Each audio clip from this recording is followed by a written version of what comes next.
मिहिर कर्णिक इन्होंने सवाल पूछा है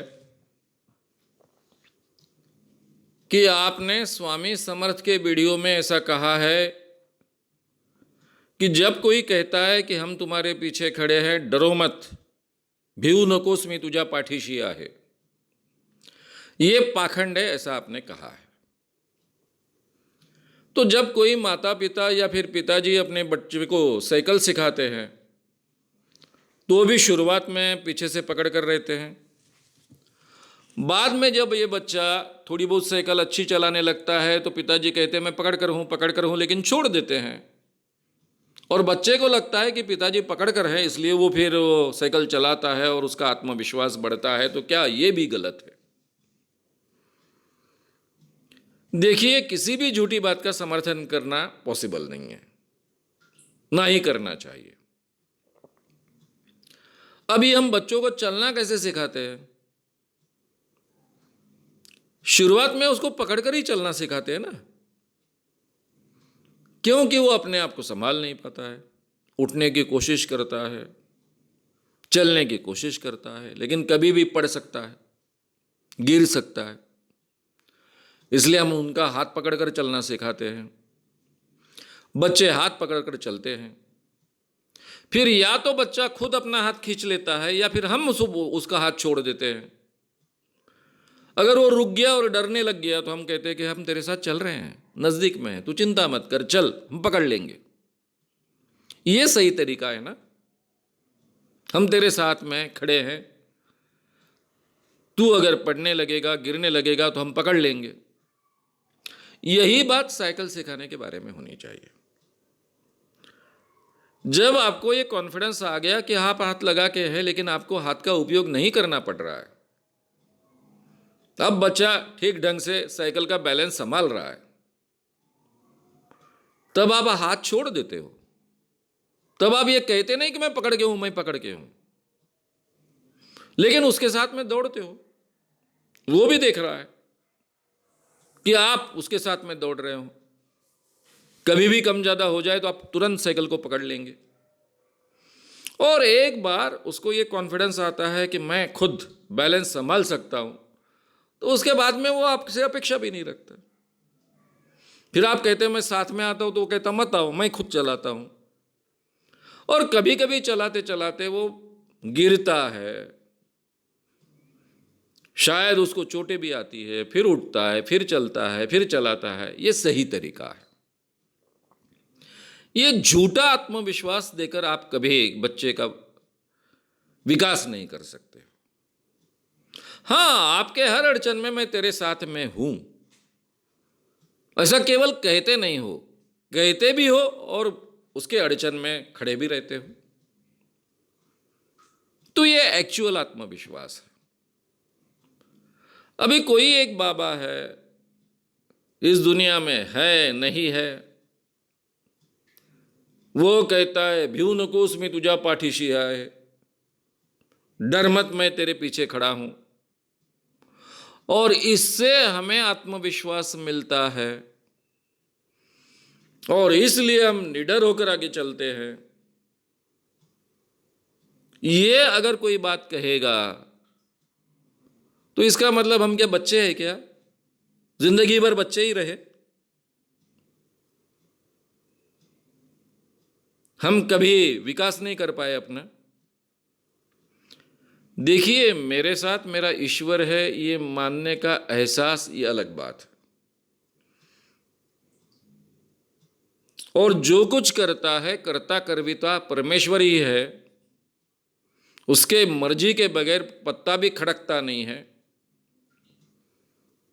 ये मानना अलग बात है।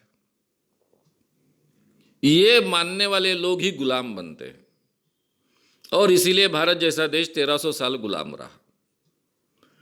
भारत जैसे देश में 2000 सालों तक मनुस्मृति का प्रभाव रहा, क्योंकि कर्ता कर्विता भगवान ही है, ईश्वर ही है। तुम्हारे नसीब में है, वो तुमको भुगतना है।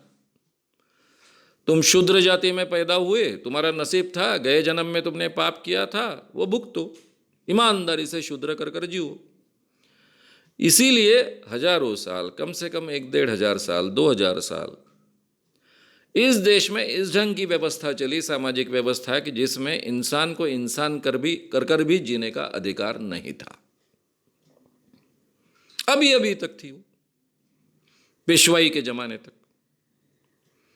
शायद शिवाजी के जमाने में थी नहीं, गायब कर दी उन्होंने अपने स्वराज से, लेकिन बाकी भारत में तो थी। आज भी बिहार में जाओ तो देखने को मिलती है। आर्टिकल 15 की सिचुएशन आज भी आपको बिहार में, उत्तर प्रदेश में देखने को मिलेगी। मैं आर्टिकल 15 इस सिनेमा की बात कर रहा हूं। तो ये सब व्यवस्था उसी के आधार पर चलते रही ना। इसीलिए स्वामी विवेकानंद जी को क्या कहना पड़ा कि भगवान उन्हीं की मदद करते हैं जो अपने आप की मदद करते हैं। भगवान का एहसास, ईश्वर का एहसास ठीक है, अच्छी बात है, उससे आपको प्रेरणा मिलती है, अच्छी बात है। आप जब बहुत अड़चन में होते हो, कठिनाई में होते हो, तो एक अमूर्त कुछ तो भी आपके साथ में है जो आपको आत्मविश्वास दे रहा है। यहां तक ठीक है ना, लेकिन वो आएगा, मुझे उठाएगा, मेरे पीछे खड़ा रहेगा, मुझे ले जाएगा, मेरी सब कठिनाइयां हल कर देगा, ये तो संभव नहीं है। इसीलिए फिर विवेकानंद जी को कहना पड़ता है कि जो खुद की मदद करता है उसी की ईश्वर मदद करता है। यानी ईश्वर आपकी मदद भी नहीं करता, आपका नुकसान भी नहीं करता, जो कुछ करना है आपको करना है। ये उन शब्दों का सीधा मतलब है। हमारे देश में ये नसीब की कल्पना, जिसके कारण हम इतने हजारों साल गुलाम रह सके, सामाजिक गुलाम रहे और बाद में एक्चुअल गुलाम रहे, वो अगर हमें दूर करनी है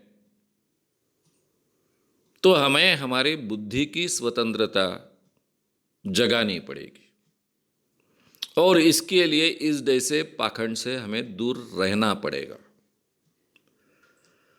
उस वातावरण को मैंने बहुत नजदीक से देखा है। मैं खुद एक जमाने में उस वातावरण में था। इंसान कितना मानसिक दृष्टि से परावलंबी बनता है, कितना अधू बनता है, कितना कमजोर बनता है, ये मैंने अपने जीवन में खुद अनुभव किया। और उस क्षेत्र में गए 37 सालों से 37 ईयर से काम कर रहा हूं, इसलिए बहुत नज़दीक से मैं देखता हूं। इसलिए मेरा आग्रह होता है कि बच्चों को भी विकसित करते वक्त, उनका लालन पालन करते वक्त उनके साथ में कोई झूठ बात मत कीजिए। मैंने उदाहरण भी दिए कि कभी बच्चा चलते चलते पड़ता है, गिरता है, उसे लगता है, चोट आती है, तब अगर मां जमीन को लात मारकर कहती है कि ये जमीन ने तुझे मारा, ठीक है मैं जमीन को मारती हूं, तो ये गलत तरीका है। इससे उसे दूसरों पर अपने दोष थोपने की आदत हो जाएगी। मेरे जीवन में जो अपयश आता है, मेरे जीवन में जो कठिनाई आती है, वो दूसरों के कारण आती है, इसकी आदत हो जाएगी। मैंने तो उस बात को भी नकारा है। ये भी नहीं कहना चाहिए, आपने समझाना चाहिए कि हर आदमी चलते वक्त कभी कभी पड़ता है, गिरता है, स्वाभाविक। अरे जो गिरता है उसी को खड़ा रहकर चलना है। मैदान जंग में जो घुड़सवारी करते हैं वहीं तो गिरते हैं। ये उदाहरण उसके सामने रखना है। पढ़ना, गिरना ये कोई बहुत बड़ी बात नहीं है, ये जीवन का हिस्सा है। फिर खड़े होना है, फिर चलना है, फिर चलना सीखना है। ये प्रैक्टिकल और रैशनल चीज़ें आप लोगों के सामने रखिए, अपने बच्चों के सामने रखिए, यही संस्कार कीजिए। और यही संस्कार हमारे आम जनता के लिए हमने सोचने चाहिए। अभी मैंने उदाहरण दिया था कि हमारे डॉक्टर कुमार सप्तर्षि ने शंकराचार्य के साथ में वाद विवाद किया था। तब शंकराचार्य जी को उन्होंने सवाल पूछा था कि भारतीय परंपरा में तो ईश्वर को निर्गुण निराकार कहा जाता है, फिर आप ये मूर्ति की पूजा और पूजा अर्चा और कर्मकांड क्यों करते हो? तब उन्होंने जवाब दिया था कि भारतीय परंपरा में और भारतीय तत्वज्ञान में ईश्वर निर्गुण निराकार ही होता है। वो ना कभी किसी की मदद करता है, ना कभी किसी का नुकसान करता है, ना किसी मूर्त में होता है। लेकिन आम इंसान को समझता नहीं है, इसलिए आम इंसान को समझने के लिए उसको मूर्त रूप दिया जाता है और मूर्ति में वो है ऐसा कहा जाता है। इसका दूसरा मतलब क्या हो गया? शंकराचार्य मानते हैं कि भारत में जो लोग पैदा होते हैं वो बच्चों से भी कम बुद्धि के होते हैं, इसलिए उनको ऐसा बताना पड़ता है, उनको सच्चाई नहीं बताई जा सकती है। क्या आज के जमाने में भी आप ये मान्य करोगे या सच और रैशनल बातें लोगों के सामने रखोगे? विचार कीजिए। अगर आपको ये वीडियो पसंद आया हो तो उसे ज़रूर लाइक करें, लोगों में ये अवेयरनेस फैलाने में हमारी मदद करें। वीडियो को ज़रूर शेयर भी करें। तो हमारे YouTube चैनल श्याम मानव को विज़िट करें। ऐसे सारे वीडियोस का आनंद लेने के लिए हमारे चैनल को सब्सक्राइब करें। उसके लिए सब्सक्राइब बटन दबाएं। नए वीडियोस का नोटिफिकेशन पाने के लिए बेल आइकन दबाएं।